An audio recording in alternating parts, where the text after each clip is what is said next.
All right, before we get started in the presentation, we're going to do a little special presentation this morning. Commissioner Helton called me the other day and was asking about folks, going above and beyond and doing things that, we don't expect them to do, but they do just because of who they are and what they are. Was trying to search for a name, and really everybody here does a lot of good stuff every day, but what I told her, I said, everybody's basically just doing their job. They're doing what they're supposed to be doing.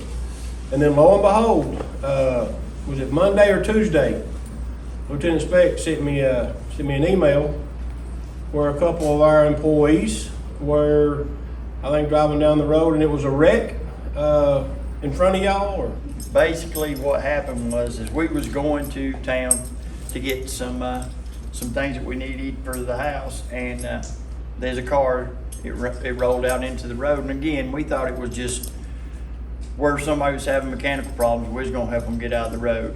But when I got to the car, the door was locked, and I could tell that the gentleman was having issues. So I was talking to his mother, and I explained to her that she had to open the door, and she was elderly, so was he. But she took and unlocked the door, and I was able to get in and put it in park and shut the car off. And when I did, the gentleman, he rolled back, and I could tell he was having a heart attack.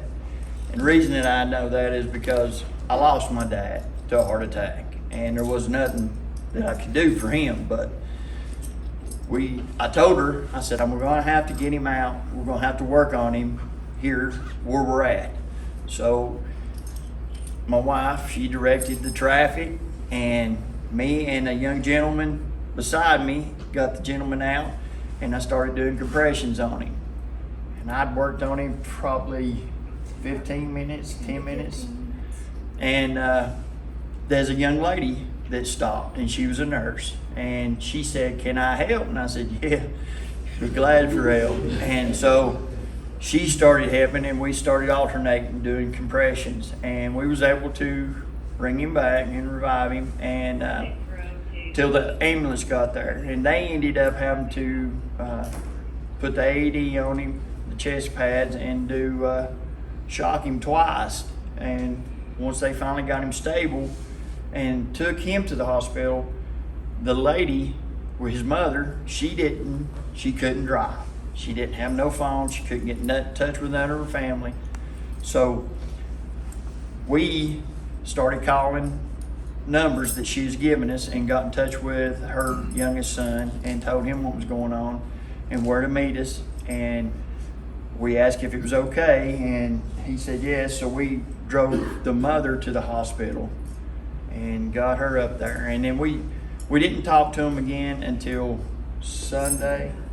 And I called to check on him, and the brother said yes, he's still in the hospital. He's doing okay, but he's wanting to talk to you. So I talked to him, and it was a little bit emotional. We talked, and he told me, he said, I'm going to have 5 bypasses. And Monday, he had, at 8 o'clock, he had 5 bypasses, and he got out of surgery at 7:30 that night. And he's still in ICU, but he's doing good. And so for us, or for me, it was, you get this training. You're trained every year, and you're trained every day to do this, and it was reaction. And I reacted, and fortunately it worked out, and was able to help him. And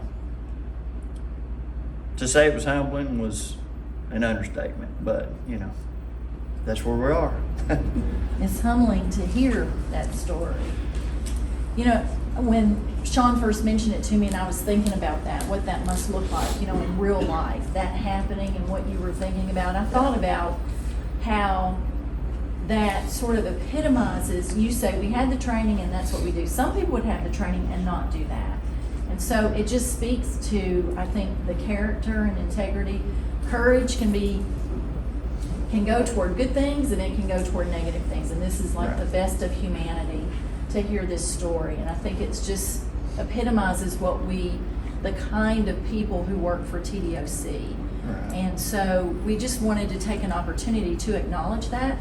That's remarkable, and remarkable that you then followed up and cared. It wasn't in a moment. You've spoken to them, and imagine the impact that you made on that family. Right. You know, so it's humbling to hear that story. So I wanted to take the opportunity to give both of you a commissioner's coin, and just to thank you for being standout citizens in addition to amazing employees. So I just thank you very much. Thank you. I appreciate that.